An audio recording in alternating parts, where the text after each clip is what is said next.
Bismillahirrahmanirrahim. Assalamualaikum warahmatullahi wabarakatuh.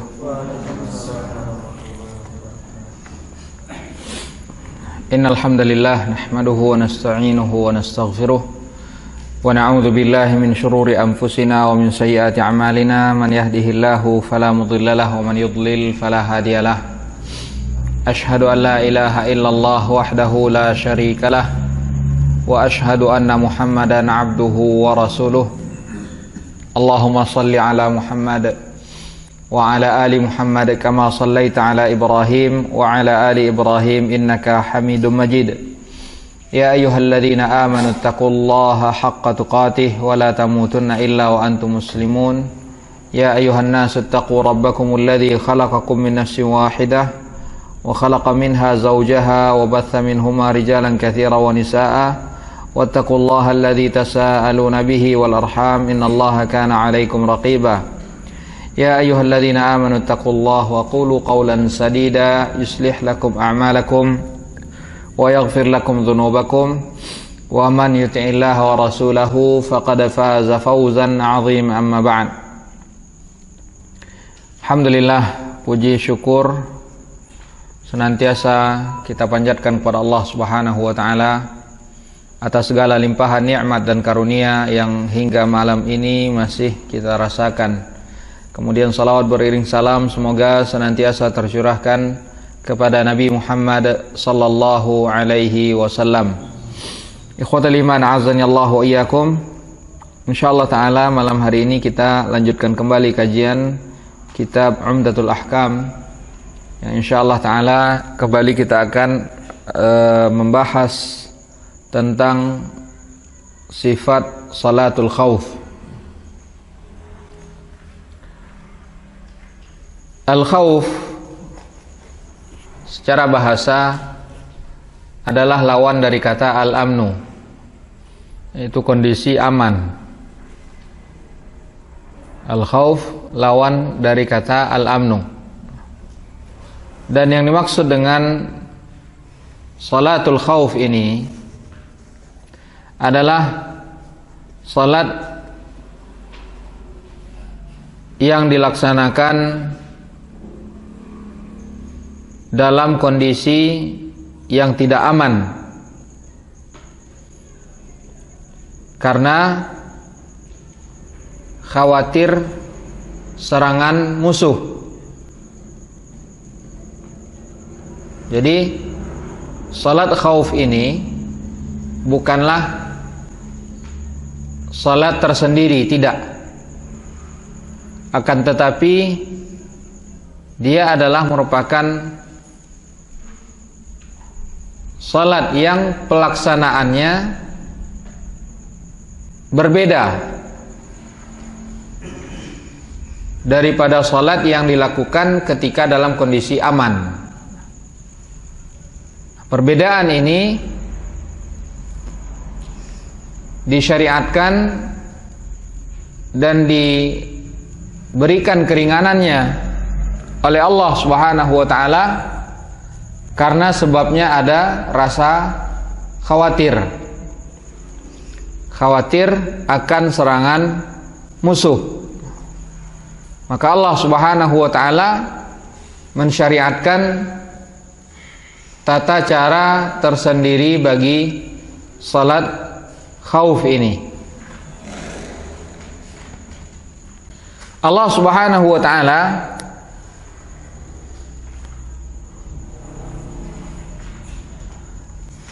menurunkan syariat pelaksanaan atau tata cara pelaksanaan salat khauf ini pada tahun ke-6 Hijriah.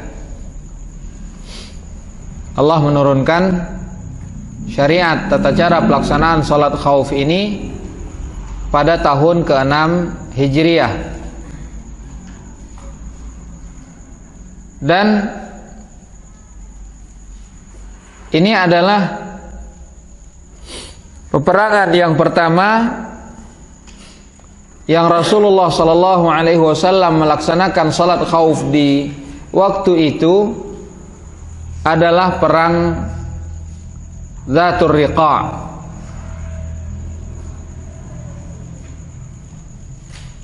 Ghazwatu Dzatu Ar-Riqa'. Namun ada pendapat yang rajih yang mengatakan bahwa peperangan yang pertama kali Rasulullah sallallahu alaihi wasallam melaksanakan salat khauf di dalamnya adalah peperangan Asfan, dan perang ini terjadi sebelum perang Khaybar. Adapun perang Dzatur Riqa' ini terjadi setelah masa Khaybar. Syariat Allah Subhanahu wa taala tentang salat khauf ini Allah sebutkan di dalam surah An-Nisa. Di dalam surah An-Nisa ayat 102. Allah Subhanahu wa taala berfirman, "Wa idza kunta fihim fa aqamta lahumus shalah faltaqum ta'ifatun minhum ma'aka wal ya'khudhu aslihatahum." Kata Allah Subhanahu wa taala, jika sekiranya engkau bersama mereka dan engkau menegakkan salat, faltaqum ta'ifatun minhum ma'ak, maka hendaknya ada sebahagian kelompok di antara mereka yang turut berdiri melaksanakan salat bersamamu. Wal ya'khudhu aslihatahum, dan mereka dalam kondisi mengambil senjata. Artinya mereka salat bersamamu dengan membawa senjata. Fa idza sajadu, jika sekiranya mereka sujud, falyakunu min waraikum, maka hendaknya mereka berada di belakang kalian. Wal ta'ti ta'ifatun ukhra lam yusallu falyusallu ma'ak. Kemudian setelah itu kelompok yang kedua tadi yang belum salat bersamamu, dia berpindah tempat, berganti posisi, membuat barisan di belakang engkau dan salat bersama engkau. Wal ya'khudhu hidrahum wa aslihatahum, dan kelompok yang pertama tadi yang telah salat bersama Rasulullah, dia kembali berjaga-jaga dan mengambil senjatanya. Ini di dalam surat An-Nisa ayat 102. Jadi salat khauf ini Allah Subhanahu wa taala syariatkan sebagai bentuk keringanan yang Allah berikan kepada hamba-hambanya dan kasih sayang yang Allah berikan kepada mereka, agar mereka mendapatkan maslahat pelaksanaan salat tepat pada waktunya. Begitu juga mereka dapat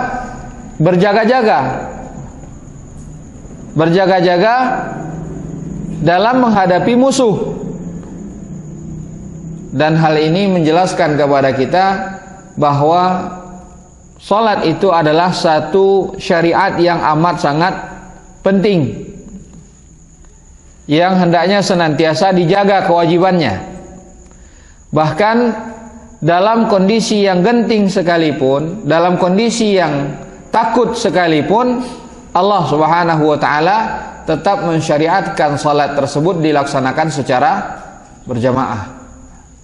Ini juga dalil yang menunjukkan bahwa pendapat yang kuat adalah salat berjamaah hukumnya wajib bagi laki-laki.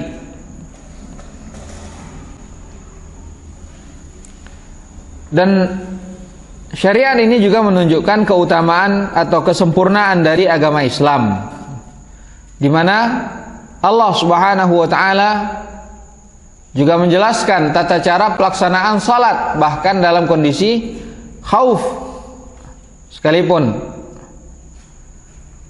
Hingga musuh-musuh Allah Subhanahu wa taala mereka tidak dapat melakukan makar, tipu daya ataupun serangan terhadap kaum muslimin dalam kondisi tersebut. Allah Subhanahu wa taala dalam surah An-Nisa ayat 102 mengatakan, "Waddal ladzina kafaru law taghfuluna an aslihatikum." Sesungguhnya orang-orang yang kafir mereka berharap kalian itu lalai, kalian lengah dari senjata kalian. Wa amti'atikum, kalian lengah dari perbekalan kalian. Fayamiluna 'alaikum mailatan wahidah, hingga mereka mempergunakan kesempatan tersebut untuk memukul kalian. Jadi Allah Subhanahu wa taala memberikan keringanan kepada kaum muslimin dalam pelaksanaan salat, yaitu dengan tata cara pelaksanaan salatul khauf sebagai bentuk keringanan yang Allah berikan kepada kaum muslimin, agar jangan sampai orang-orang kafir mereka mempergunakan kesempatan kelengahan kaum muslimin untuk memukul mereka hingga membinasakan mereka. Ikhwatal iman azanillahu wa iyyakum. Salat khauf ini disyariatkan berdasarkan dari Al-Quran, kemudian sunnah, serta ijma'. Dan tata cara pelaksanaannya ada bermacam-macam, dan seluruhnya diperbolehkan. Yang insya Allah akan kita sebutkan nanti, akan ada 3 tata cara pelaksanaan salat khauf, dan semuanya ini diperbolehkan. Dan perbedaan tata cara pelaksanaan salat khauf ini itu berbeda berdasarkan perbedaan dari arah ataupun posisi musuh.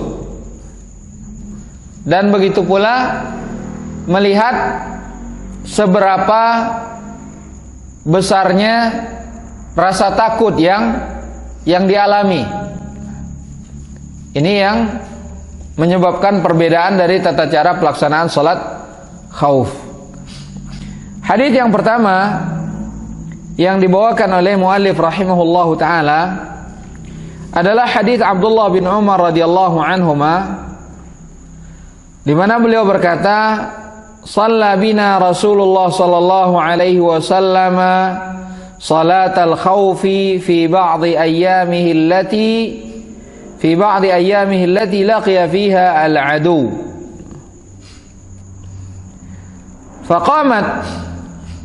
Faqamat ta'ifatun bi'iza'il aduwi ma'ahu.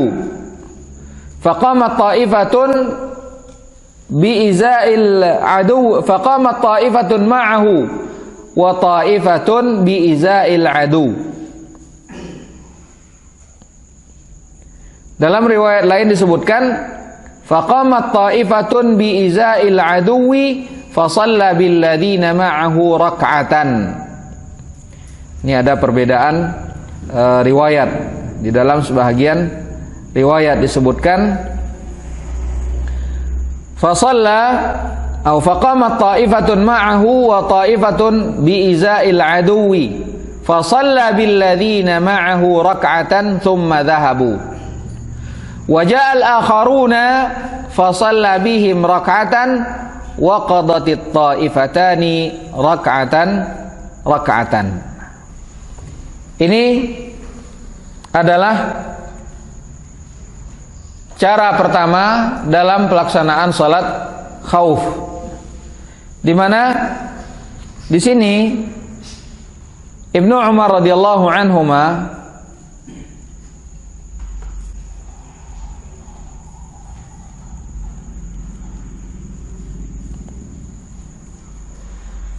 mengatakan bahwa Rasulullah sallallahu alaihi wasallam melakukan salat khauf bersama kami fi ba'dhi ayyamihi, itu pada hari-hari di mana mereka Rasulullah sallallahu alaihi wasallam menemui musuh-musuhnya.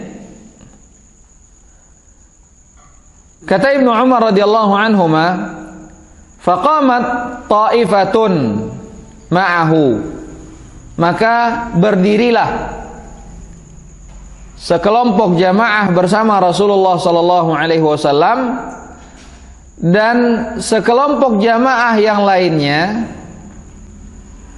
mereka berdiri menghadap musuh. Jadi di sini ada berapa saf yang dibuat oleh Rasulullah?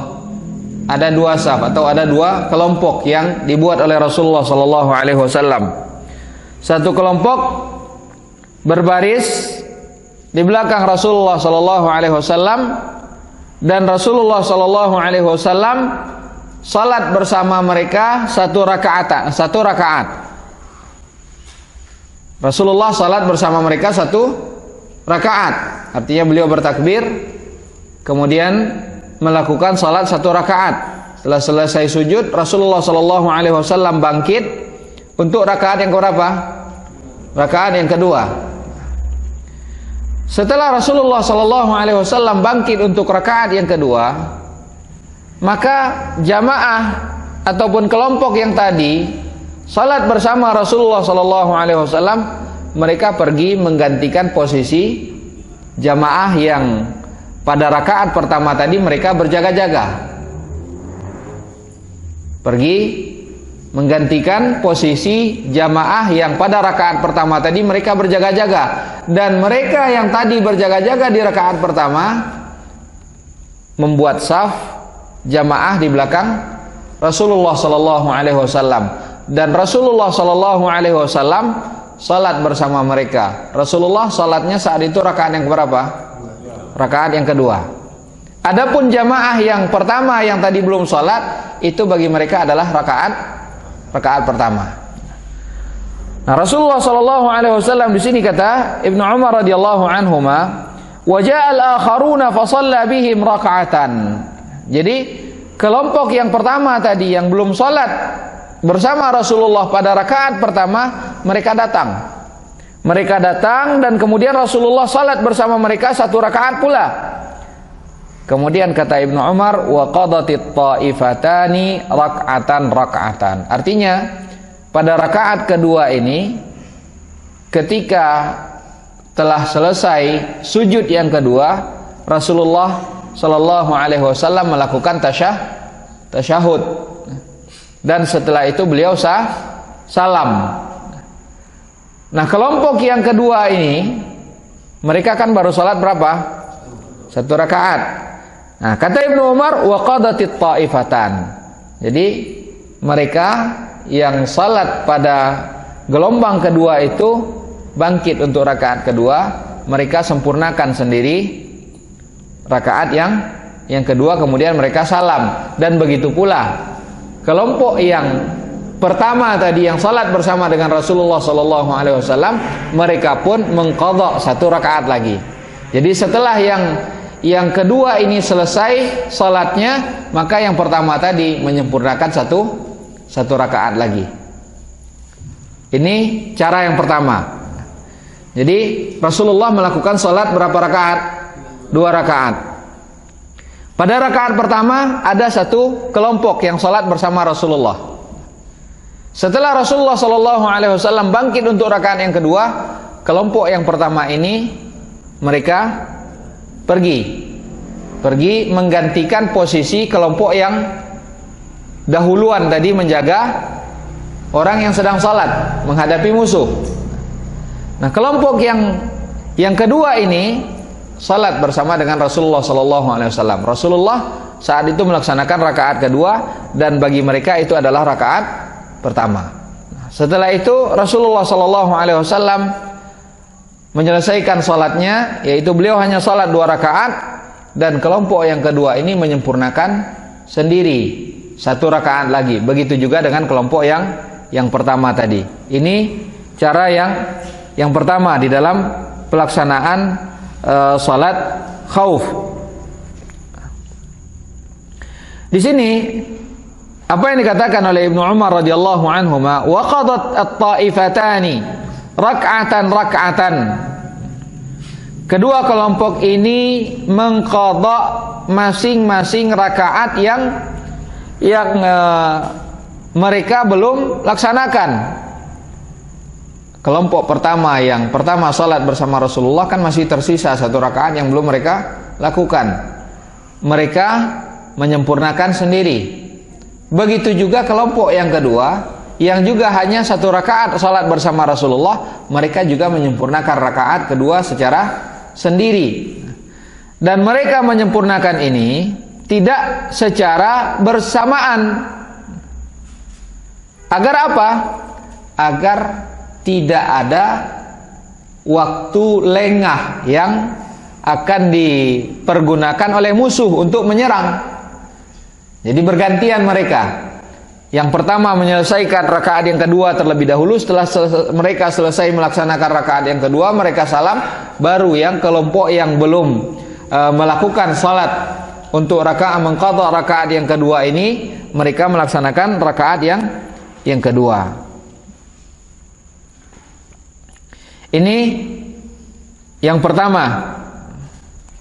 Nah, hadits ini memberikan pelajaran kepada kita tentang disyariatkannya salat khauf ketika ada sebabnya, baik dalam kondisi hadir ataupun dalam kondisi safar, sebagai bentuk keringanan yang diberikan oleh Allah Subhanahu wa taala atas umat Nabi Muhammad sallallahu alaihi wasallam, agar memberikan kemudahan bagi mereka di dalam berjihad dan juga di dalam pelaksanaan salat secara berjamaah tepat pada waktunya. Kemudian faedah yang kedua adalah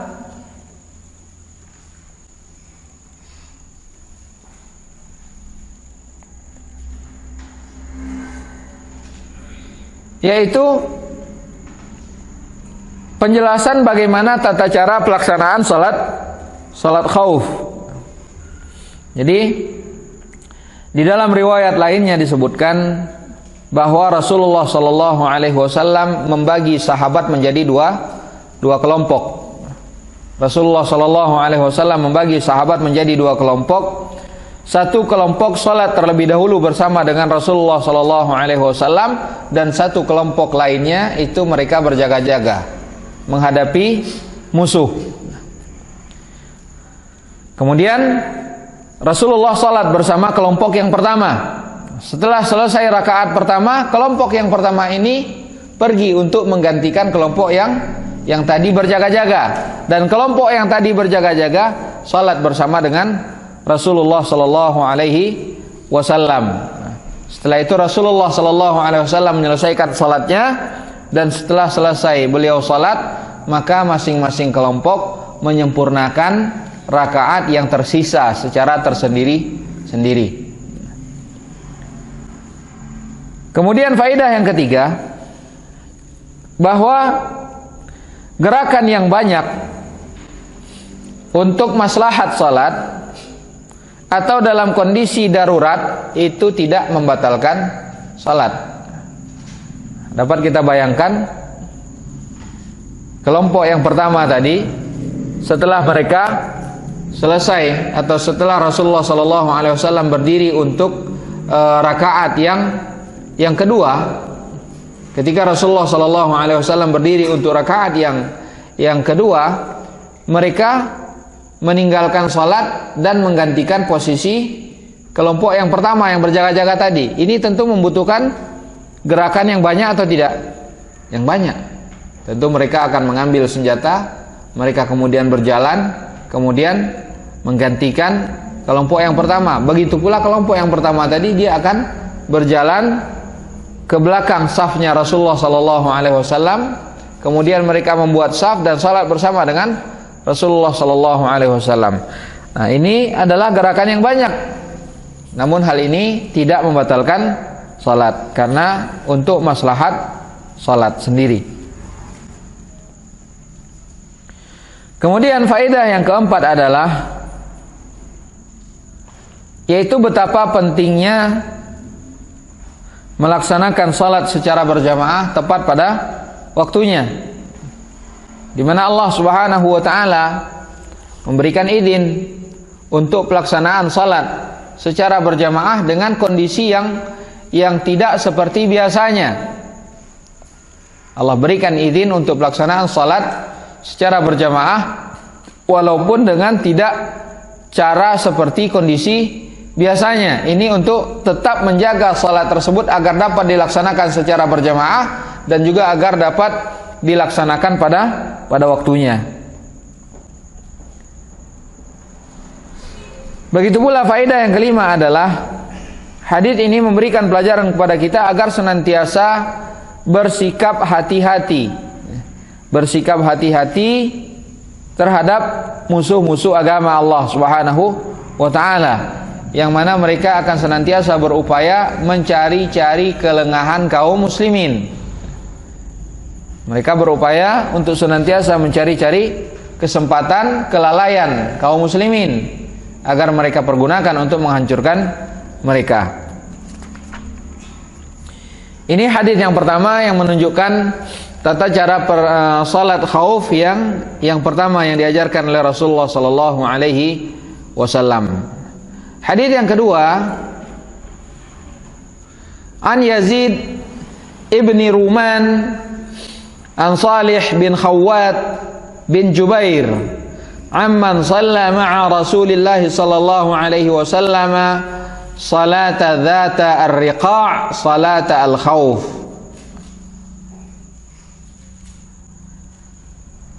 Di mana kata beliau, anna ta'ifatan saffat ma'ahu wa ta'ifatan wijahal adu fa shalla bil ladzina ma'ahu rak'atan thumma thabata qa'iman fa atammu li anfusihim thumma ansarafu fa saffu wijahal aduwi wa ja'atit ta'ifatul ukhra fa shalla bihim ar-rak'ah allati baqiyat thumma thabata jalisan wa atammu li anfusihim thumma sallama bihim.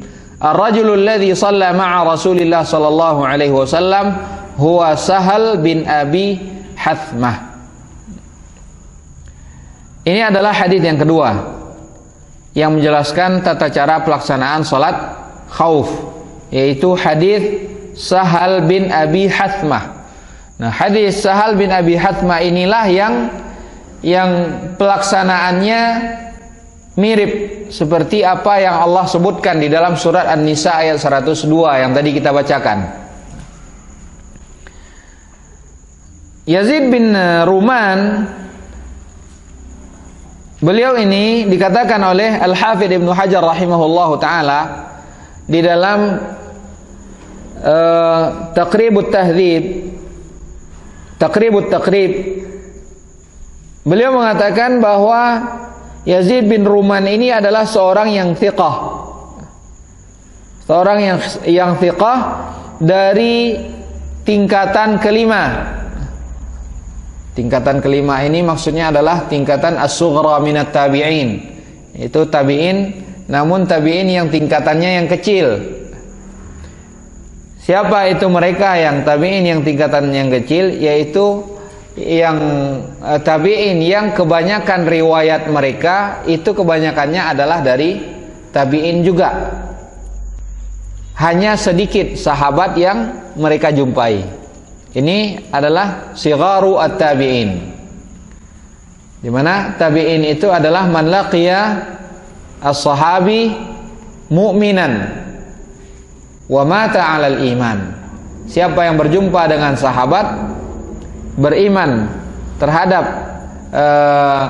kepada Rasulullah sallallahu alaihi wasallam, ajaran yang dibawa oleh Rasulullah sallallahu alaihi wasallam, dan mereka juga meninggal dalam kondisi beriman. Ini adalah tabi'in. Nah, kibarut tabi'in, tabi'in yang kibar, yang besar adalah man kana jullu riwayatihim 'anis sahabah. Mereka yang kebanyakan riwayatnya itu adalah dari kalangan sahabat. Artinya mereka berjumpa dengan kebanyakan sahabat. Mereka ketika mereka hidup itu sahabat masih banyak. Tapi sigharut tabi'in mereka adalah tabi'in yang lahirnya belakangan, sehingga sahabat yang mereka jumpai itu tidak begitu banyak. Ini adalah sigharu at-tabi'in. Dan Yazid bin Ruman ini beliau adalah dari kalangan sighar at-tabi'in, dari tingkatan yang kelima, sebagaimana dikatakan oleh Al-Hafidz Ibnu Hajar rahimahullahu taala di dalam kitab At-Taqrib. Dan beliau ini adalah seorang yang thiqah.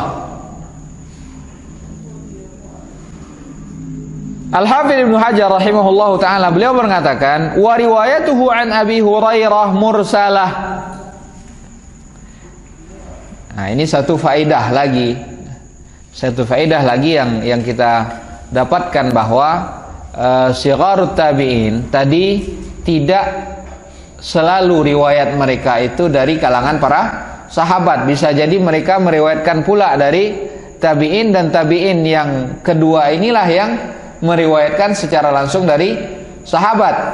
Nah, Ibnu Hajar rahimahullahu taala beliau mengatakan bahwa riwayat Yazid bin Ruman ini riwayatnya dari Abu Hurairah itu adalah riwayat yang diriwayatkan secara mursal. Karena apa? Karena beliau tidak bertemu dengan Abu Hurairah. Jadi kalau kita mendapatkan riwayat di mana di situ disebutkan Yazid bin Ruman an Abi Hurairah, Yazid bin Ruman dari Abu Hurairah, maka riwayat tersebut adalah riwayat yang mursalah. Nah, riwayat yang mursalah ini adalah riwayat yang dhaifah karena sanadnya terputus.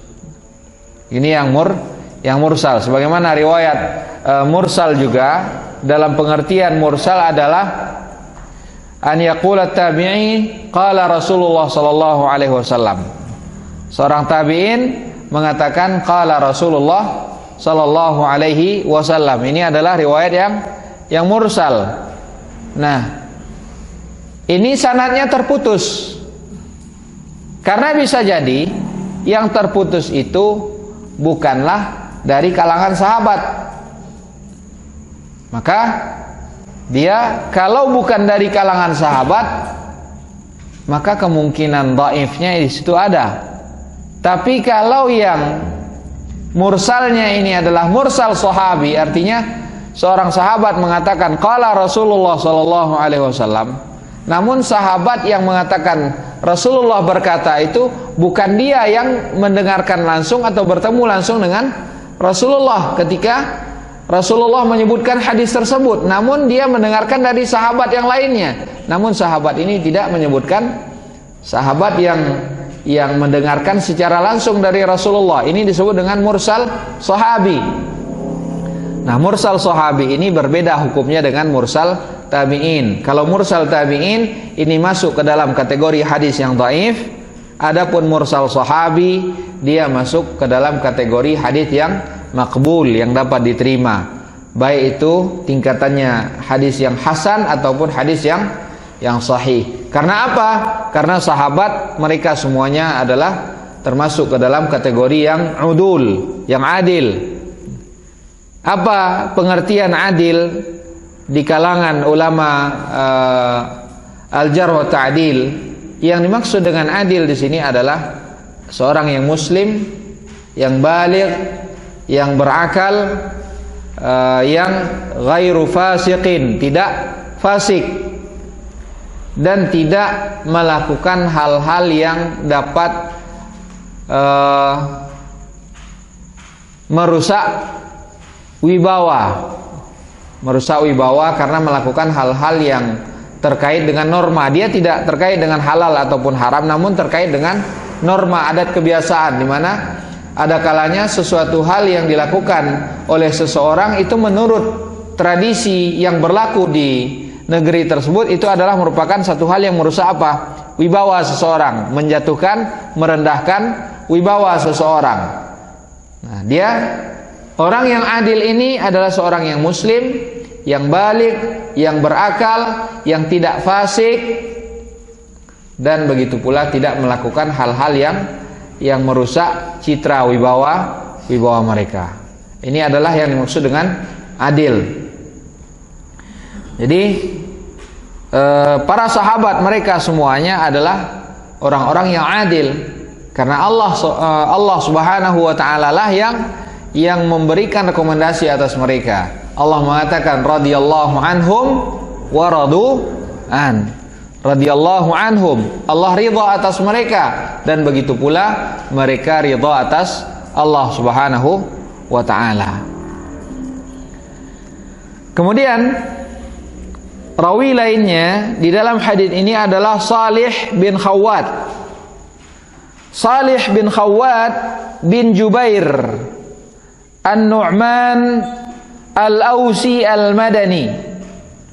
Al-Hafidh pun mengatakan, Al-Hafidh bin Hajar, beliau mengatakan di dalam At-Taqrib, beliau ini juga merupakan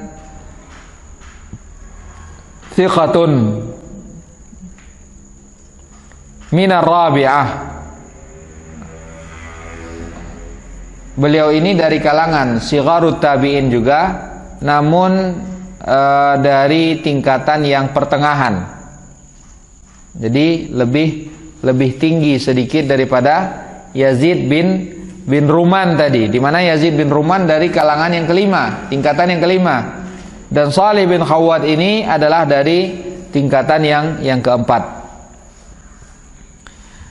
Di sini Salih bin Khawwat beliau mengatakan, beliau meriwayatkan ini dari amman shalla ma'a Rasulillah sallallahu alaihi wasallam, dari seseorang yang salat bersama Rasulullah sallallahu alaihi wasallam. Di sini Salih bin Khawwat menyebutkan nama atau tidak? Tidak. Artinya beliau menyebutkannya secara apa? Secara mubham. Secara mubham. Artinya dia tidak menyebutkan orang tertentu, hanya dia menyebutkan apa? Sifat tertentu. Itu dari seseorang yang salat bersama dengan Rasulullah sallallahu alaihi wasallam. Berarti yang tidak disebutkan di sini siapa? Dari kalangan mana? Tabi'in atau dari kalangan sahabat? Dari kalangan sahabat. Dan jahalatus sahabah itu la yadur. Dikenal ataupun tidak dikenal siapa sahabatnya, itu tidak berpengaruh apa-apa. Karena sahabat seluruhnya adalah udul.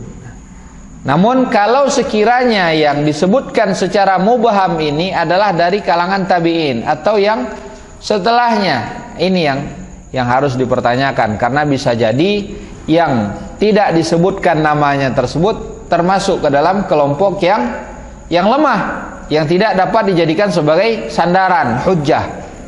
Maka perlu diketahui siapa individunya.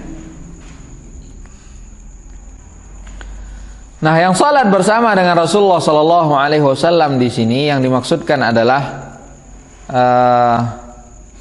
Sahal bin Abi Hathmah.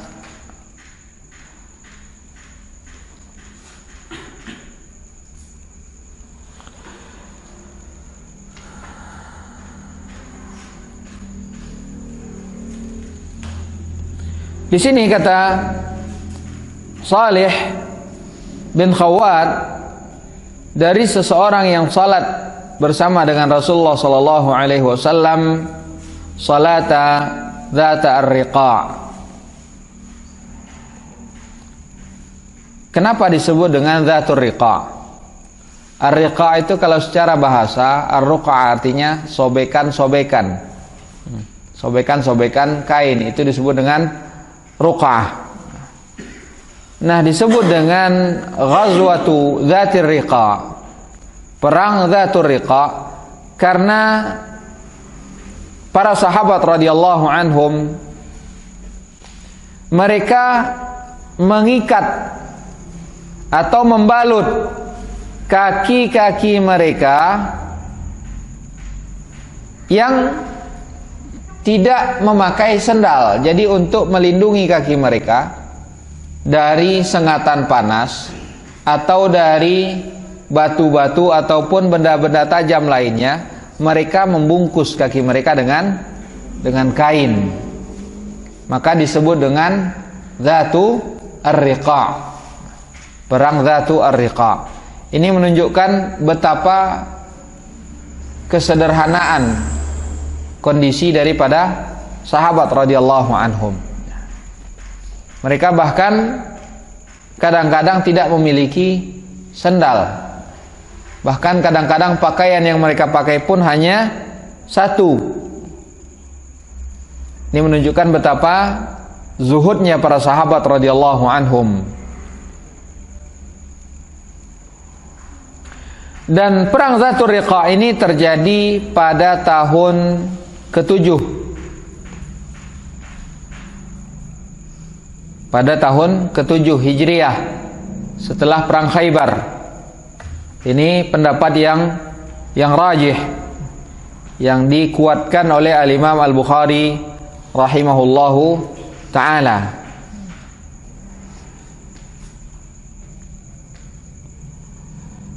Di sini dikatakan oleh Sahal bin Abi Hathmah, anna ta'ifatan saffat ma'ahu. Di sini kita lihat juga Rasulullah sallallahu alaihi wasallam membagi sahabat menjadi dua kelompok. Kata Sahal bin Abi Hathmah di sini, satu kelompok membuat saf berdiri bersama dengan Rasulullah sallallahu alaihi wasallam. Anna ta'ifatan saffat ma'ahu. Jadi satu kelompok berdiri bersama dengan Rasulullah sallallahu alaihi wasallam. Wa ta'ifatan wijahal adu. Dan satu kelompok lainnya mereka berdiri menghadap musuh. Satu kelompok salat bersama dengan Rasulullah atau berbaris di belakang Rasulullah, satu kelompok lainnya mereka berbaris menghadap musuh. Fasalla bil ladzina ma'ahu rak'atan. Kemudian Rasulullah sallallahu alaihi wasallam salat bersama dengan mereka satu rakaat. Tsumma tsabata qa'iman. Setelah itu, setelah selesai satu rakaat, Rasulullah akan bangkit untuk rakaat yang kedua. Apa yang dilakukan oleh Rasulullah sallallahu alaihi wasallam ketika beliau bangkit untuk rakaat yang kedua ini? Beliau tetap berdiri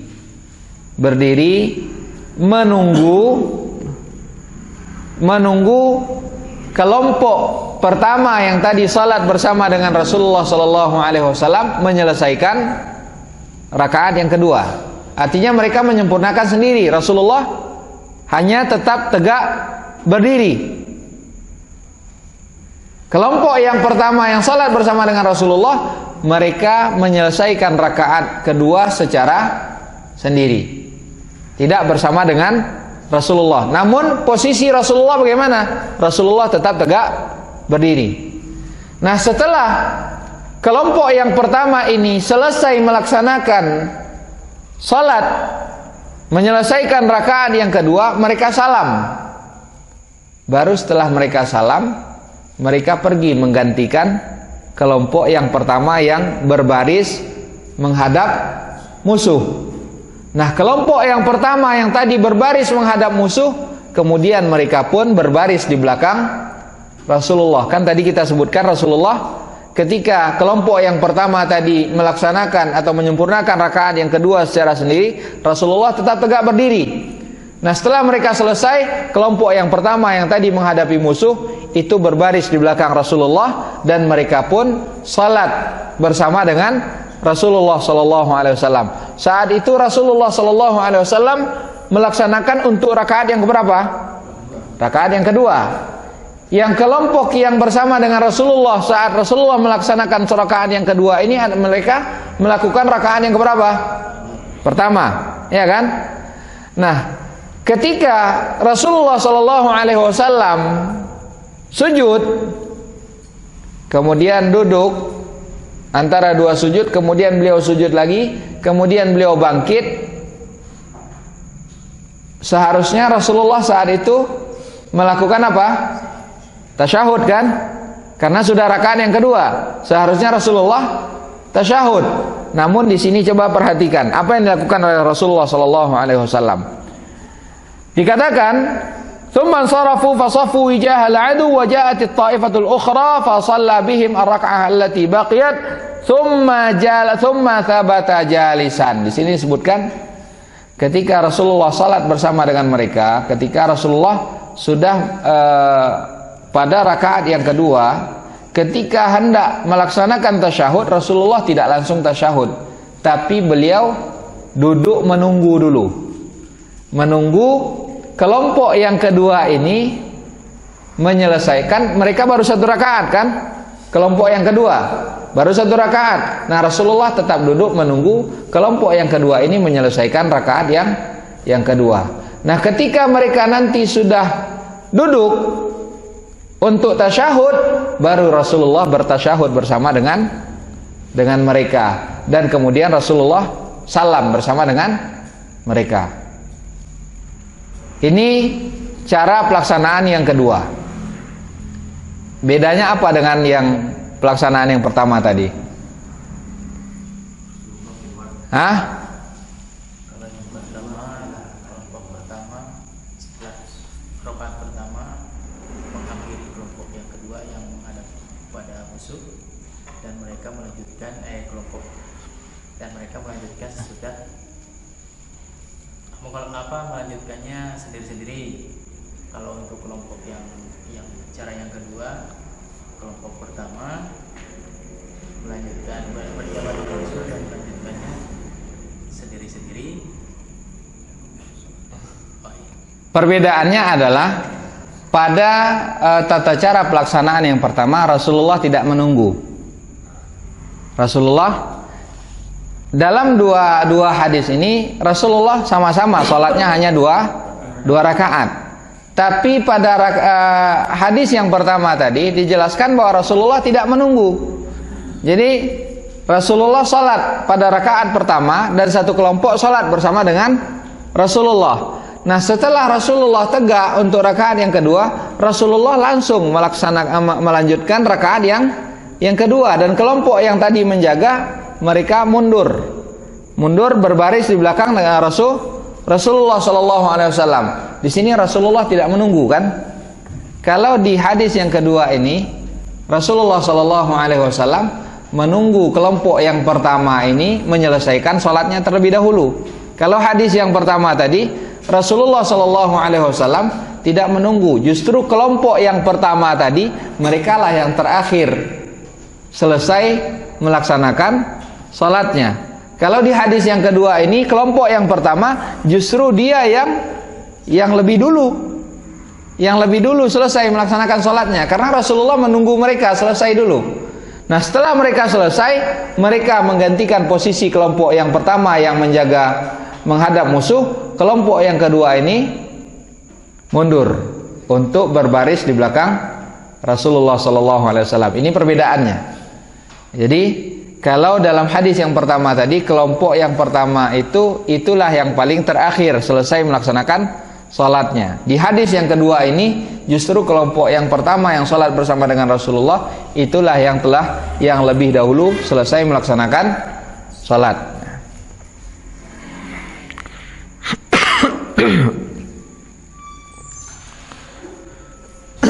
Hadis ini memberikan beberapa pelajaran kepada kita. Yang pertama,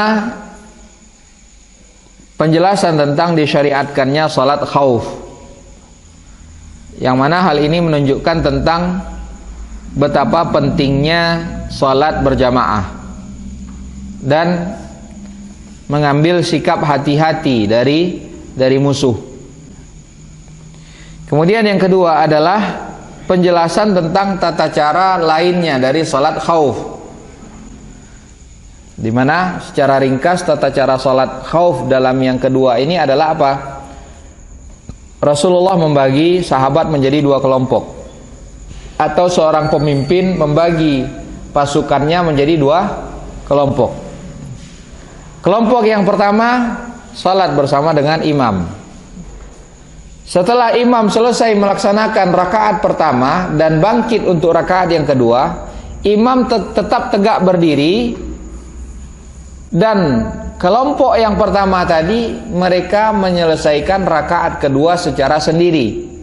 Imam tidak melaksanakan rakaat yang kedua, namun imam tetap tegak berdiri menunggu sampai kelompok yang pertama ini selesai melaksanakan rakaat yang kedua dan mereka salam.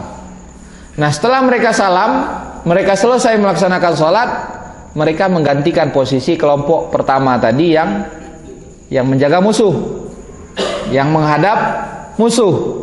Nah, kelompok yang kedua ini berbaris di belakang imam. Imam sholat dengan mereka. Imam melaksanakan rakaat yang kedua dan mereka baru melaksanakan rakaat yang pertama. Nah, ketika imam sudah duduk untuk tasyahud, imam tidak langsung tasyahud saat itu.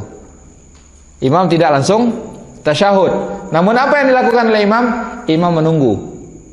Tetap duduk menunggu sampai kelompok yang kedua tadi duduk untuk tasyahud, artinya dia sudah melaksanakan rakaat yang kedua. Nah, ketika mereka telah duduk untuk tasyahud, baru imam tasyahud bersama dengan mereka dan salam bersama dengan mereka. Ini tata cara yang kedua.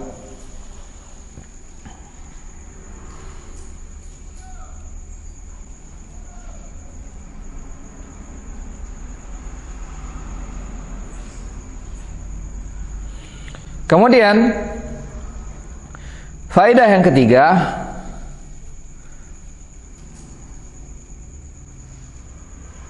yaitu perbedaan tata cara pelaksanaan salat khauf ini daripada salat dalam kondisi aman, di mana di sini rakaat yang terakhir itu lebih dipanjangkan daripada rakaat yang pertama, dan makmum yang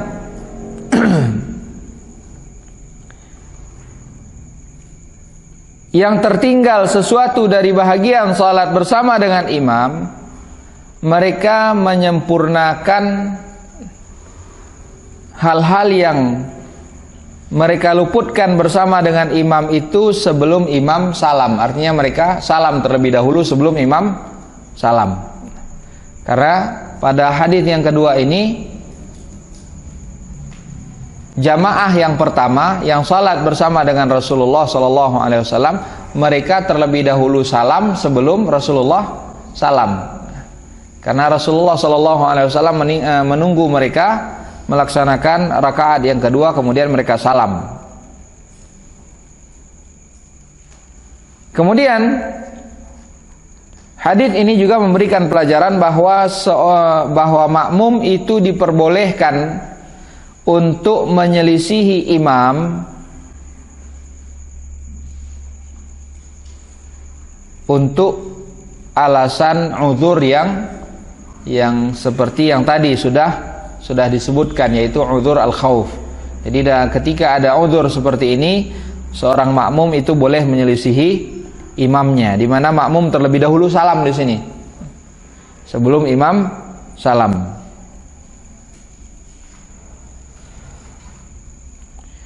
Dan terdapat juga riwayat yang di situ menjelaskan tentang boleh juga seorang makmum itu menyelisihi imamnya.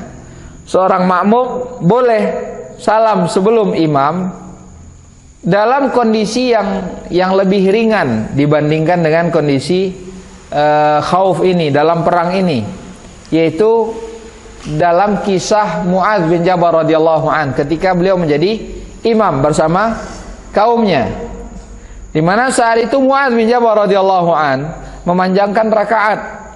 Kemudian ada salah seorang di antara jamaah yang berimam saat itu dengan Mu'adz bin Jabal radhiyallahu an merasa Mu'adz terlalu panjang di dalam salatnya, dan mungkin orang ini memiliki keperluan, sehingga akhirnya apa? Dia mendahului Mu'adz di dalam salamnya. Dia salam terlebih terlebih dahulu. Dan ketika hal ini disampaikan kepada Rasulullah sallallahu alaihi wasallam, Rasulullah memerintahkan orang itu untuk mengulangi sholat atau tidak? Tidak. Rasulullah tidak memerintahkan orang itu untuk mengulangi sholatnya. Artinya sholatnya sah atau tidak? Sah, karena Rasulullah tidak memerintahkan untuk mengulangi sholatnya.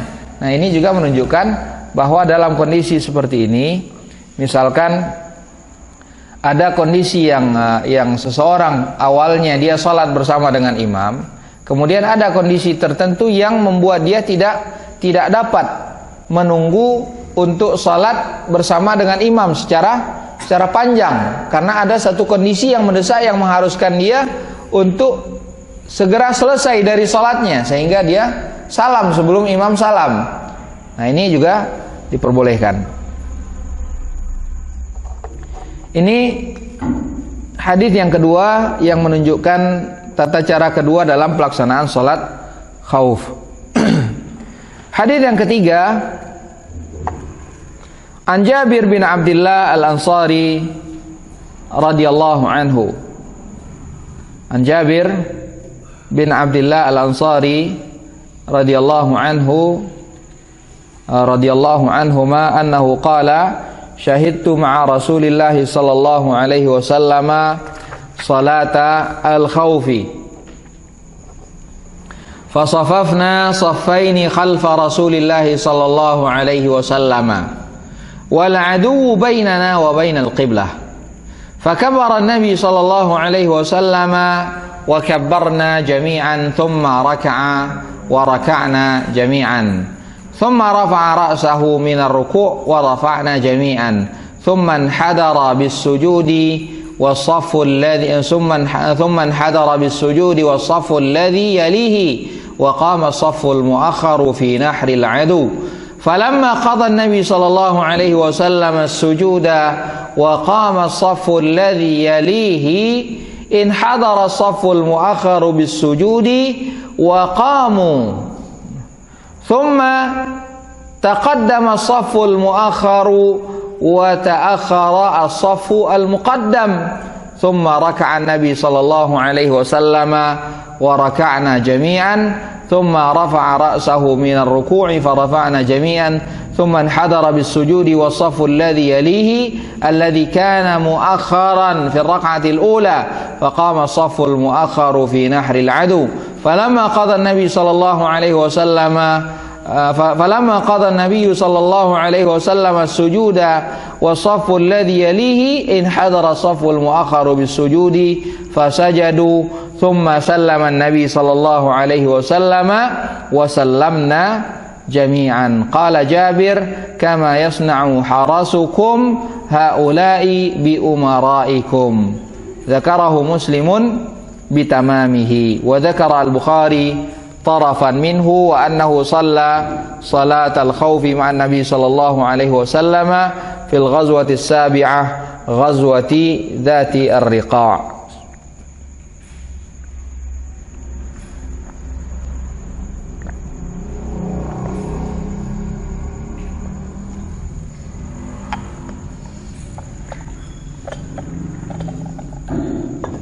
Hadis yang ketiga ini, hadis Jabir bin Abdullah radhiyallahu anhuma. Hadis Jabir bin Abdullah radhiyallahu anhuma, di mana beliau mengatakan syahidtu ma'a Rasulillah sallallahu alaihi wasallam salat al-khauf. Aku turut serta menyaksikan pelaksanaan salat khauf bersama dengan Rasulullah sallallahu alaihi wasallam. Kondisi yang disebutkan di dalam hadis ini itu sesuai dengan kondisi yang dialami oleh Rasulullah sallallahu alaihi wasallam dan para sahabat radhiyallahu anhum saat itu, di mana saat itu posisi musuh berada di arah kiblat. Posisi musuh saat itu berada di arah kiblat, sehingga kaum muslimin dalam kondisi berdiri dan dalam kondisi ruku mereka masih dapat memantau keadaan musuh. Kondisi kaum muslimin saat itu masih dapat memantau musuh dalam kondisi berdiri dan dalam kondisi ruku.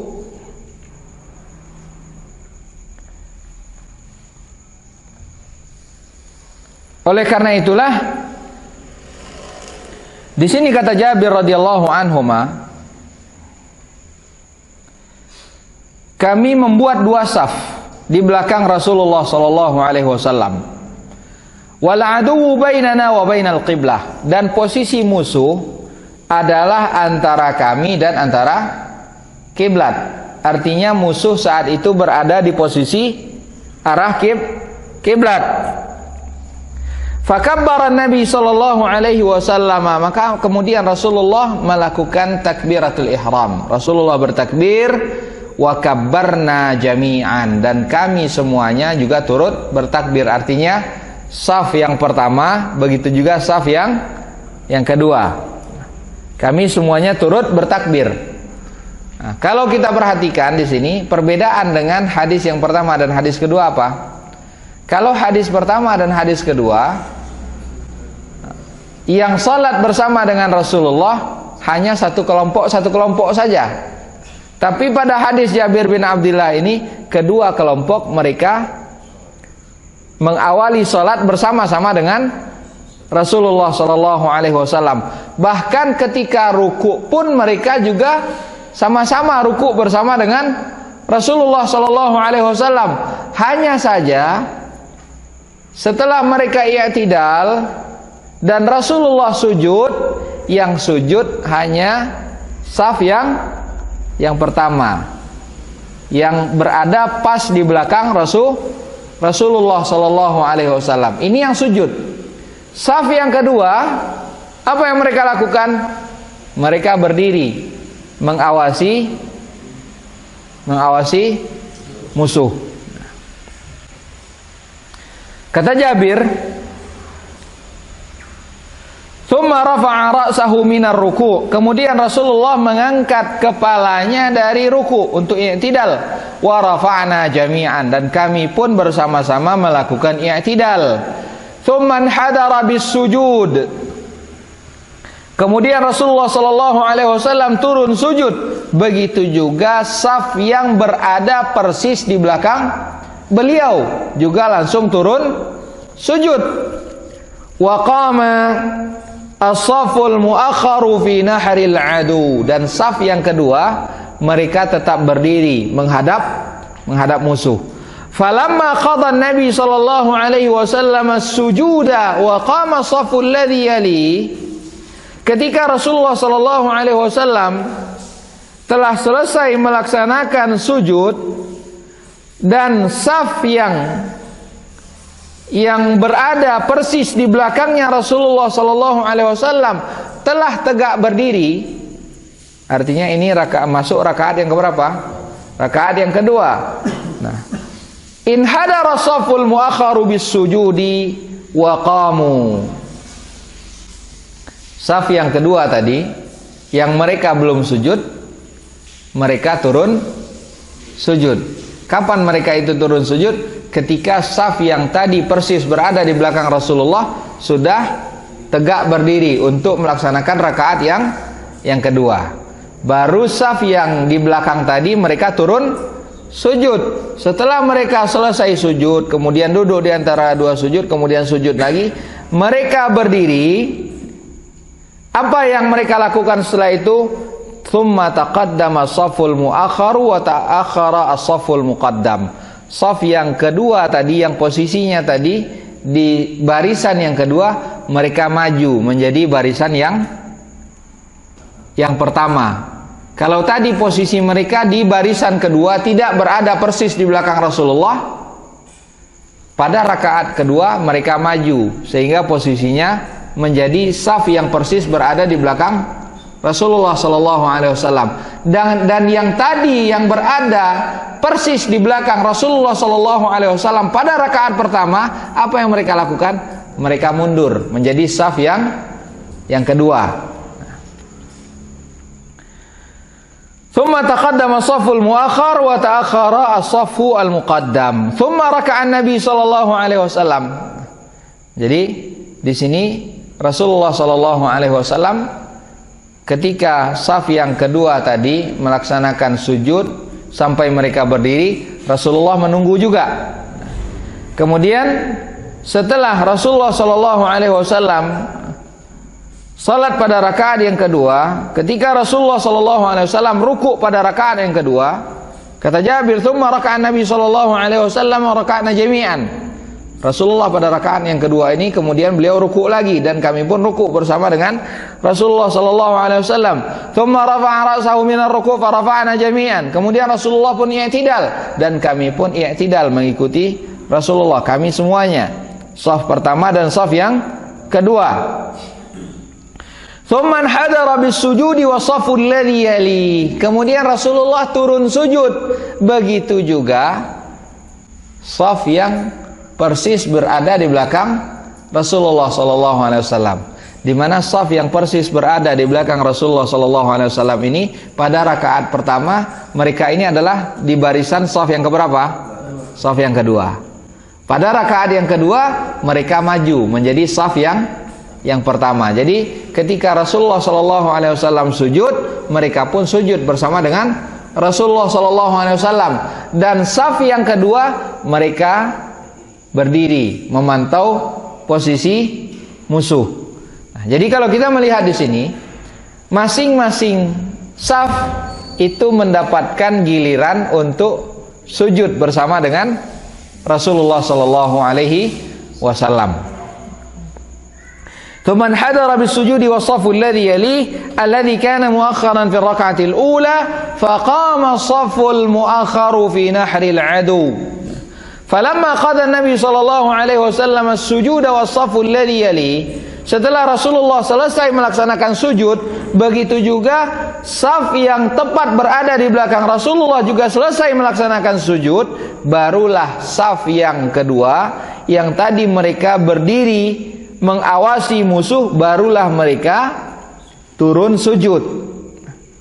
Turun sujud, dan setelah itu, setelah mereka selesai sujud, baru mereka bertasyahud bersama-sama dengan Rasulullah sallallahu alaihi wasallam, dan kemudian Rasulullah sallallahu alaihi wasallam pun salam. Begitu pula kami pun setelah itu juga salam beriringan dengan salamnya Rasulullah sallallahu alaihi wasallam. Ini 3 tata cara pelaksanaan salat khauf. 3 tata cara pelaksanaan salat khauf. Yang pertama tadi kita ulangi secara ringkas. Yang pertama tadi, pelaksanaan salat khauf adalah Rasulullah sallallahu alaihi wasallam membagi tentara pasukan itu menjadi dua kelompok. Kemudian Rasulullah sallallahu alaihi wasallam salat bersama dengan kelompok yang pertama terlebih dahulu. Nah, setelah Rasulullah sallallahu alaihi wasallam selesai melaksanakan rakaat pertama dan beliau telah berdiri, kelompok yang pertama tadi yang salat bersama dengan Rasulullah, mereka pergi untuk menggantikan posisi kelompok kedua yang tadi ketika mereka salat, ketika Rasulullah bersalat bersama dengan kelompok yang pertama, mereka mengawasi musuh. Dan Rasulullah sallallahu alaihi wasallam melaksanakan rakaat kedua bersama dengan kelompok yang kedua.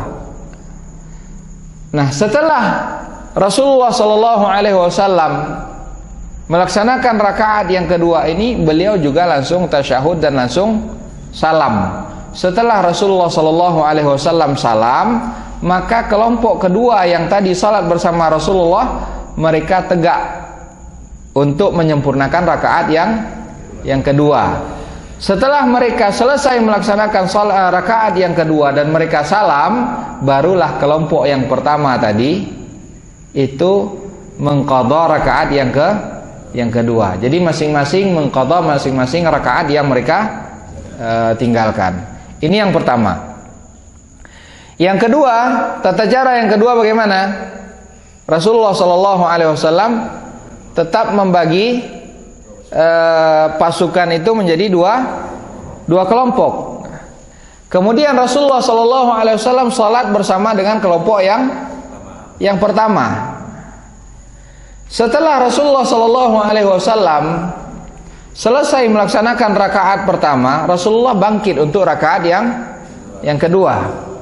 Namun ketika bangkit untuk rakaat yang kedua, beliau tidak langsung melanjutkan rakaat yang kedua, namun beliau berdiri terlebih dahulu menunggu kelompok yang pertama tadi menyelesaikan rakaat yang kedua terlebih dahulu dan mereka langsung salam. Setelah mereka salam, baru kelompok yang tadi berjaga-jaga itu berganti posisi, membuat barisan di belakang Rasulullah Sallallahu Alaihi Wasallam. Baru setelah itu Rasulullah Sallallahu Alaihi Wasallam melanjutkan rakaat yang kedua bersama dengan mereka. Nah, setelah Rasulullah Sallallahu Alaihi Wasallam sujud dan hendak melakukan tasyahud, Rasulullah tidak langsung melaksanakan tasyahud, tapi beliau menunggu kelompok yang kedua ini menyelesaikan rakaat kedua terlebih dahulu. Baru setelah mereka nanti duduk untuk tasyahud, Rasulullah tasyahud bersama dengan mereka, dan Rasulullah Shallallahu Alaihi Wasallam pun mengakhiri salat juga bersama dengan mereka. Ini yang kedua, tata cara yang kedua. Tata cara yang ketiga bagaimana? Rasulullah juga membagi pasukan itu menjadi dua saf. Namun pelaksanaan salatnya Rasulullah Shallallahu Alaihi Wasallam salat bersama mereka, dan mereka pun bertakbir bersama dengan takbirnya Rasulullah. Kedua kelompoknya masing-masing mengikuti takbirnya Rasulullah Shallallahu Alaihi Wasallam secara bersamaan. Begitu juga ketika ruku dan ketika i'tidal, kedua kelompok ini mengikuti Rasulullah secara bersamaan. Hanya saja ketika Rasulullah sujud, yang sujud hanya saf pertama. Setelah mereka selesai menyelesaikan rakaat yang pertama dan Rasulullah Shallallahu Alaihi Wasallam bangkit, begitu juga saf yang pertama tadi bangkit, barulah saf yang kedua itu sujud. Setelah mereka selesai sujud menyelesaikan rakaat yang pertama, mereka bangkit. Setelah mereka bangkit, yang tadinya mereka di belakang, mereka maju, dan yang di depan, saf yang di depan ini mundur. Baru Rasulullah melanjutkan rakaat kedua ketika kedua-duanya ini sudah berdiri. Nah, ketika Rasulullah ruku, mereka pun ruku bersamaan dengan rukunya Rasulullah. Ketika Rasulullah berdiri, mereka pun berdiri bersama dengan berdirinya Rasulullah. Namun ketika sujud, yang sujud hanya saf yang di belakang Rasulullah persis. Adapun yang saf kedua, itu mereka tegak berdiri mengawasi musuh. Baru setelah Rasulullah dan saf pertama ini selesai melaksanakan sujud pada rakaat yang kedua, baru setelah itu saf yang kedua ini mereka sujud untuk rakaat yang kedua.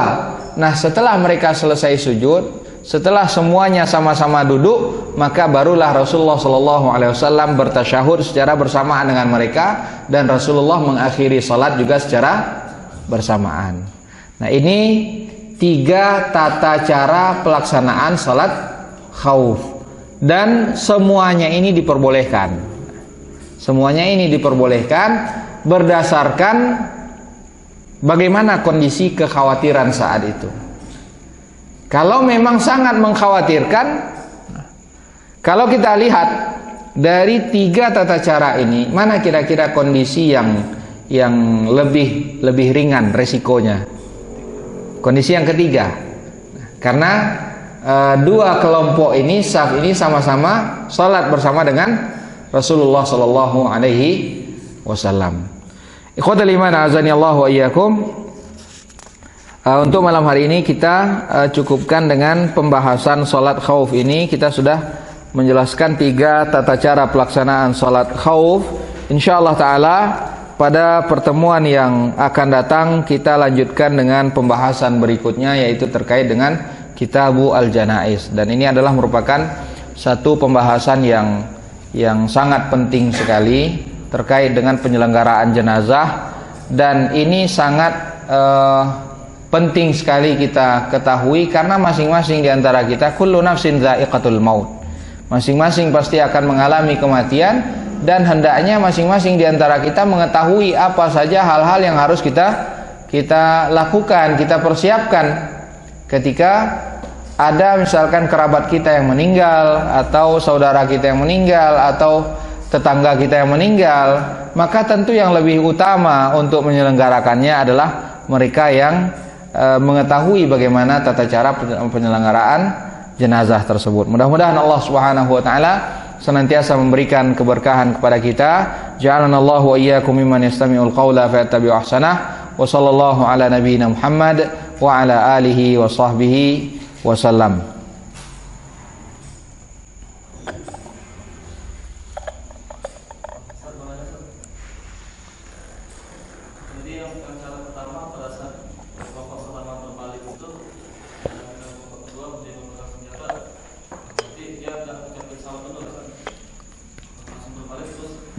Berdiri. Ya. Ya, mungkin kalau kita mau coba praktekkan boleh. Antum buat kita buat dua saf. Nah, nanti kita praktekkan cara yang pertama. Ya, kita praktekkan secara langsung insyaallah taala. Baik, silakan antum buat 2 saf.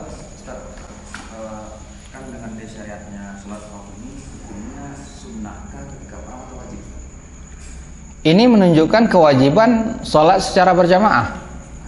Ini disyariatkan oleh Allah Subhanahu wa taala untuk menjaga agar sholat tersebut tetap dilaksanakan secara berjamaah dan tetap dilaksanakan pada waktunya.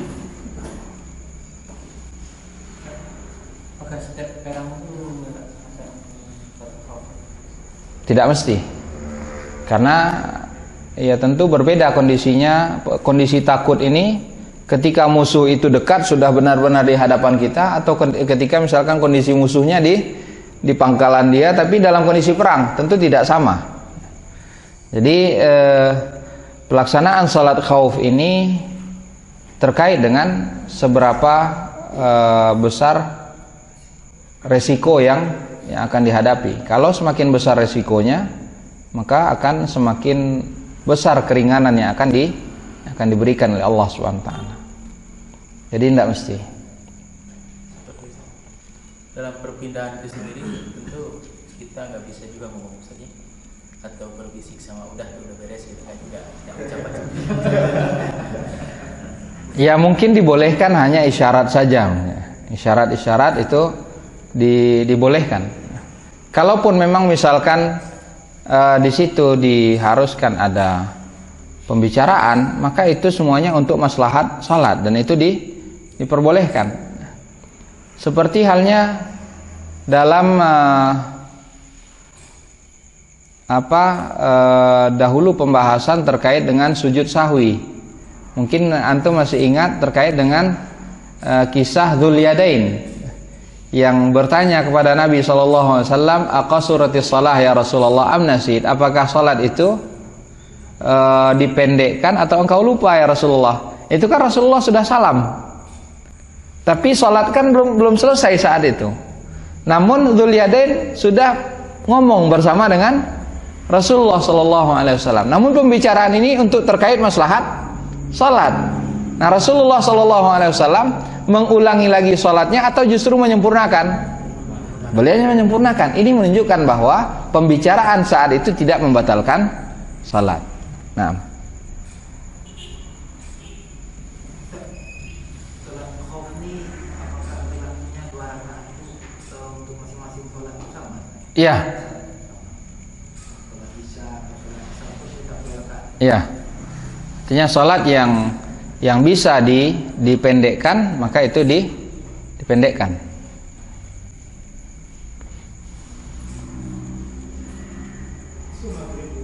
Hah?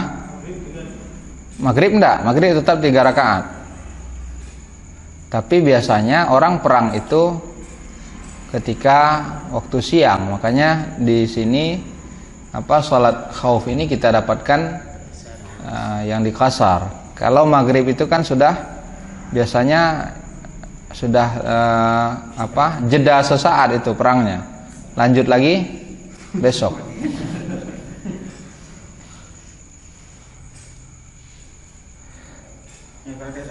Baik, antum silakan buat dua saf. Siapa yang jadi imam?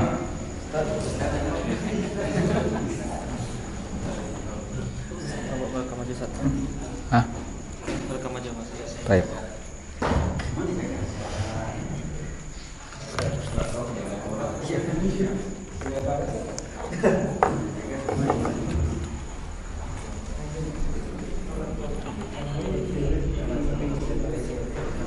Di kantongnya.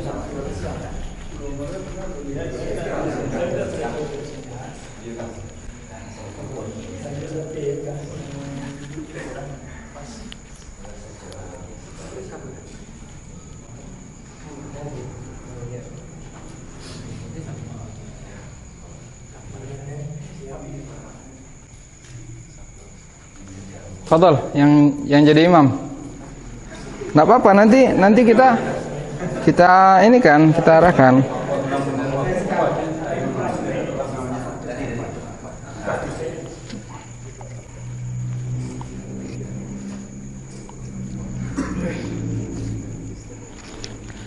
Baik, ini kita praktekkan yang pertama dulu ya.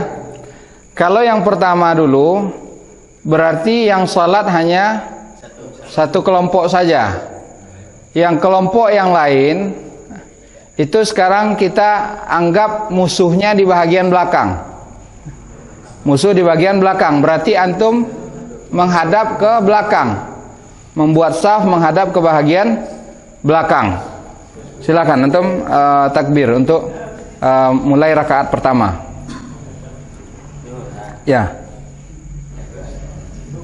Allahu Akbar.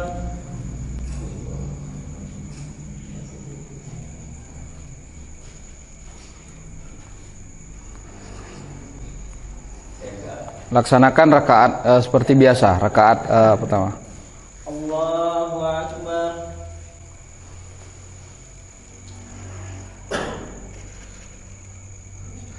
Antum jangan lihat orang sholat, musuh di depan antum. Sami Allah liman hamidah.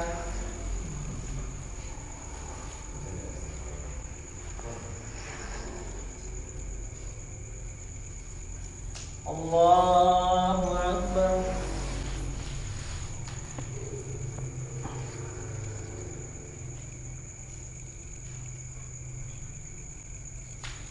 Allahu Akbar.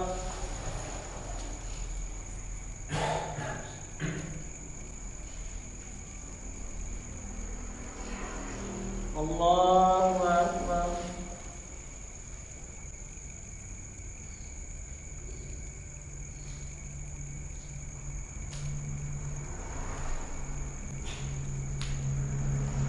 Allahu Akbar. Nah, ini kan udah masuk ke rakaat yang kedua.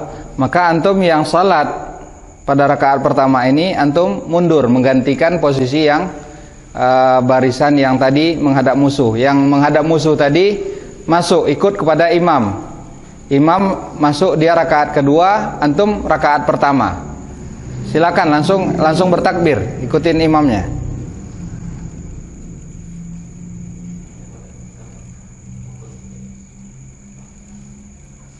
Allahu Akbar.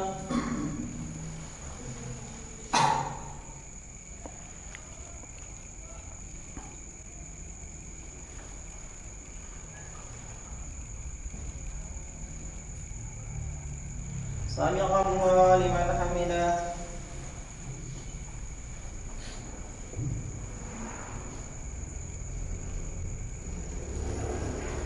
Allahu Akbar.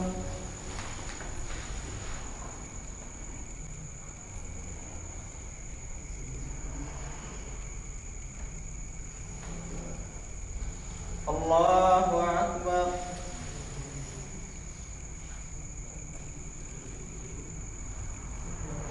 Allahu Akbar.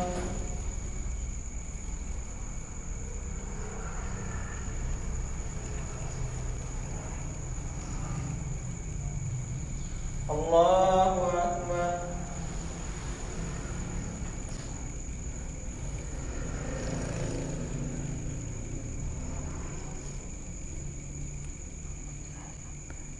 Imam ini nanti langsung salam. Ini sudah tasyahud ya. Tasyahud di rakaat kedua. Imam langsung salam. Nanti yang sholat saat ini setelah imam salam berdiri melanjutkan rakaat yang kedua.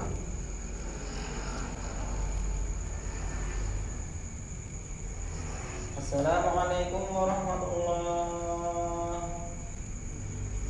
Assalamualaikum warahmatullahi. Nah, antum lanjut langsung rakaat yang kedua. Yang menghadap musuh tetap menghadap musuh dulu. Berarti yang ini tidak ada komando. Enggak mundur lagi. Ya. Tidak ada komando maksudnya. Enggak ada komando. Ini sholatnya sekarang sendiri-sendiri, menyempurnakan sendiri-sendiri.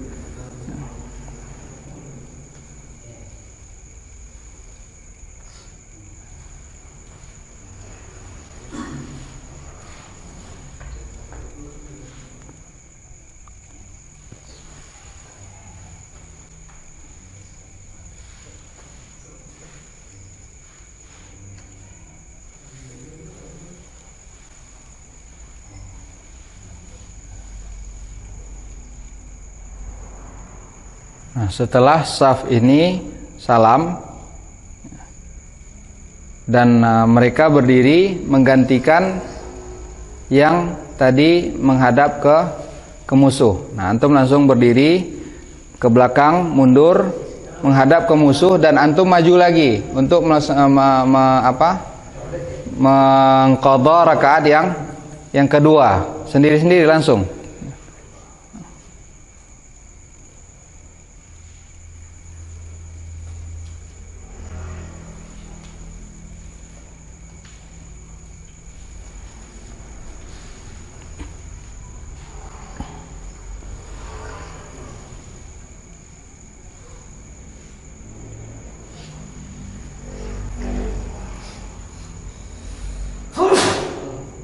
Alhamdulillah.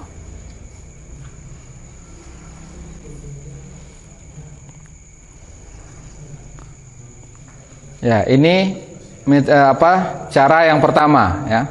Cara yang pertama dari sholat khauf. Ini jelas ya? Baik, sekarang cara yang kedua.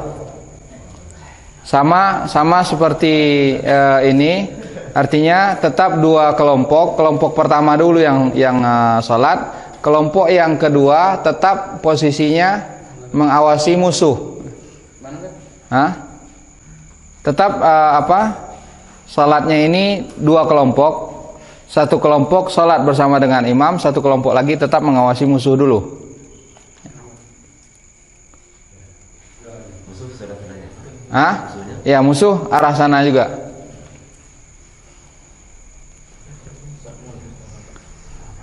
Allahu Akbar.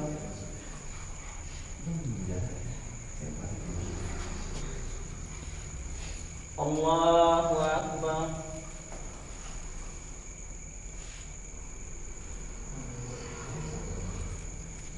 Sami'allahu liman hamidah.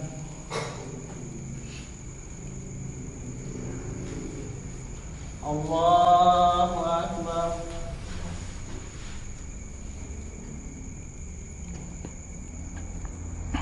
Allahu Akbar.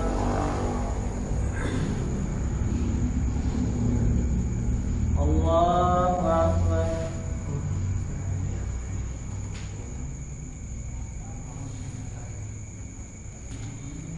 Allahu Akbar.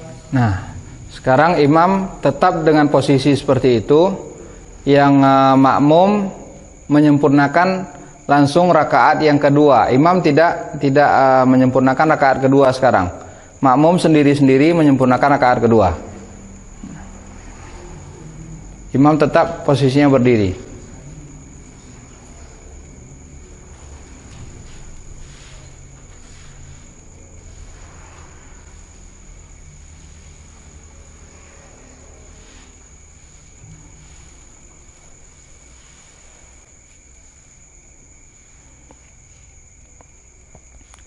Nah, setelah yang makmum ini selesai, mereka langsung menggantikan posisi kelompok yang tadi mengawasi musuh. Nah, sekarang imam salat dengan jamaah yang kedua, imam rakaat kedua, makmum yang ini rakaat pertama bagi mereka. Silakan ikut langsung ke mengikuti imam, gerakannya langsung mengikuti imam. Allahu Akbar.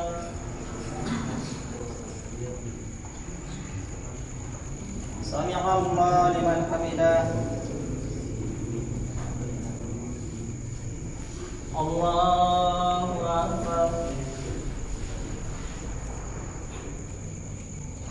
Allahu Akbar. Allahu Akbar.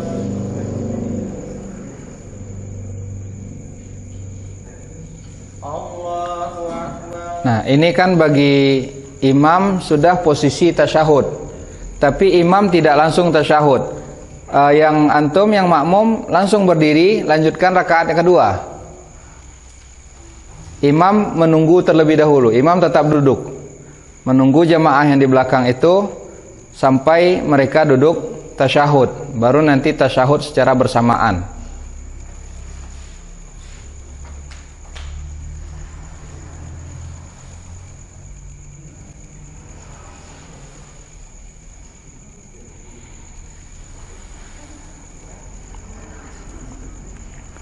Nah, sekarang makmumnya sudah tasyahud, berarti imam sudah mengikuti melanjutkan tasyahud sekarang.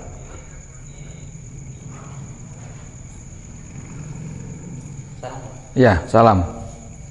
Assalamualaikum warahmatullahi. Assalamualaikum warahmatullahi. Nah, sekarang antum yang keberapa lagi sekarang? Yang ketiga, taib. Sebelum lanjut, Ustaz. Hah? Yang pertama tadi itu kan imam sudah salam membuka, boleh dia keluar itu, Ustaz? Hah? Boleh, boleh. Boleh ya? Boleh dia keluar. Ha.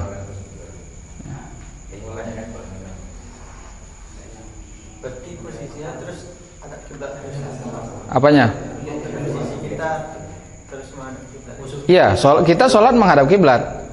Nah, sekarang yang berbeda itu adalah posisi yang kelompok yang mengawasi musuh. Kalau tadi kan musuhnya mungkin beradanya di belakang. Nah, sekarang posisi musuhnya adalah di arah kiblat, tapi bukan ana ya, insyaallah ya. Posisi musuh berada di arah kiblat sekarang. Nah, sekarang silakan antum berdiri semuanya, bertakbir sama dengan takbirnya imam. Allahu Akbar.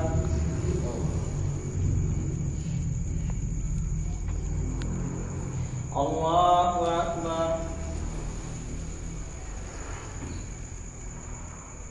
Sami'allahu liman hamidah. Allahu Akbar. Nah, yang ruku hanya, yang sujud hanya saf yang pertama saja. Saf pertama saja. Saf yang di belakang itu tetap posisinya mengawasi musuh.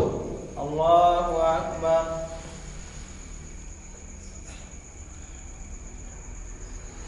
Allahu Akbar.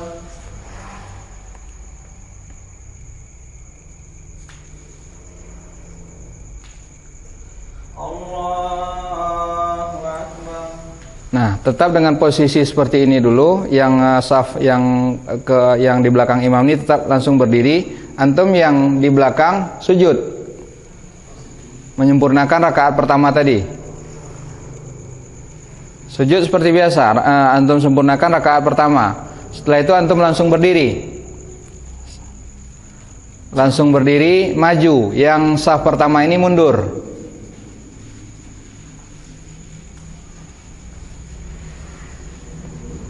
Lanjutkan rakaat kedua. Allahu Akbar. Sami'allahu liman hamidah. Allahu Akbar. Yang belakang belum sujud. Awasi musuh. Allahu Akbar.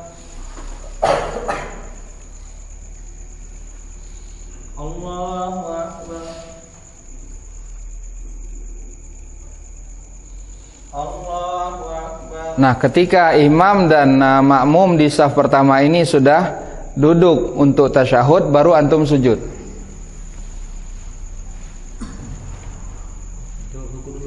Hah? Ruku kan sudah tadi, sama bareng-bareng.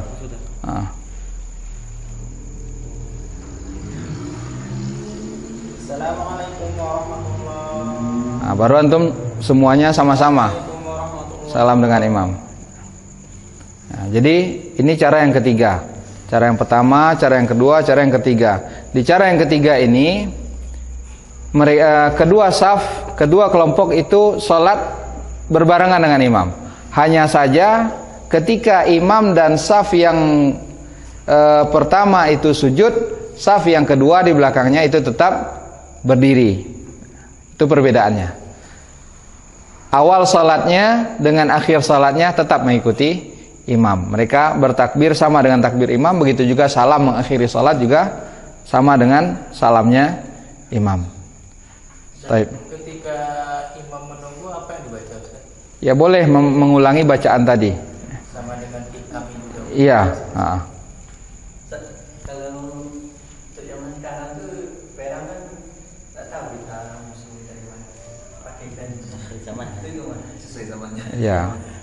Makanya dilihat kan itu ya kemungkinan seperti itu kan antum bisa prediksi. Kalau memang posisi musuh itu tidak bisa diprediksi, apalagi dengan senjata seperti itu, mungkin bisa dengan pelaksanaan lainnya seperti mungkin bergantian di suatu tempat itu juga boleh. Yang penting kan bukan perangnya. Hah? Yang penting kan bukan masalah perangnya. Kalau sekarang nggak ada perang, yang penting kan kita tahu gitu. Iya. Tata cara. Kalau misalnya di satu tempat ya, itu tidak memungkinkan adanya dua soft. Mungkin bisa karena jumlahnya lebih banyak dan tempatnya yang kecil, Ya. kemungkinan bisa sampai bersop-sop. Ya bisa. Artinya bisa jadi dibuat dua kelompok ataupun lebih dari itu. Mungkin hanya saf yang dua saf dulu. Misalkan kalau tidak memungkinkan untuk dua saf secara panjang, mungkin bisa dibuat 4 saf, berarti dua saf yang mengikuti imam terlebih dahulu. 2 saf itu mengawasi musuh, 2 saf yang ikut bersama dengan imam.